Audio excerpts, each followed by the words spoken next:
വെളിച്ചെണ്ണയാണ് ഒഴിക്കേണ്ടത്. വെളിച്ചെണ്ണയാണ് ടേസ്റ്റ് ഉണ്ടാവുക.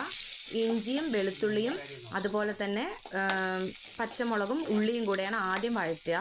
അപ്പോൾ അതൊരു ബ്രൗണിഷ് ഒന്നും ആവണമെന്നില്ല, ഒരു ലൈറ്റായിട്ട് മൂപ്പിച്ചെടുത്താൽ മതി. പിന്നെ കുറച്ച് മഞ്ഞൾപ്പൊടി ഇട്ടു, കുറച്ച് ഗരം മസാലപ്പൊടി ഇട്ടു.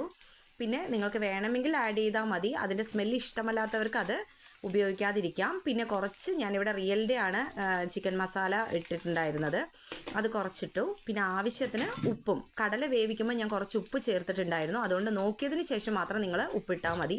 എന്നിട്ട് ഇവ നല്ലവണ്ണം മിക്സ് ചെയ്ത ശേഷം ആ കടല നമ്മൾ എടുത്ത് ഇതിനകത്തേക്ക് ഇടുകയാണ് ചെയ്യുന്നത്. കുറച്ച് വെള്ളം ഉണ്ടെങ്കിലും കുഴപ്പമില്ല, കാരണം മസാല എല്ലാം പിടിക്കാൻ വേണ്ടിയിട്ടാണ്. അവസാനമായിട്ടാണ് തേങ്ങയും മല്ലിയിലയും ഞാൻ അതിനകത്തേക്ക് ഇട്ടത്.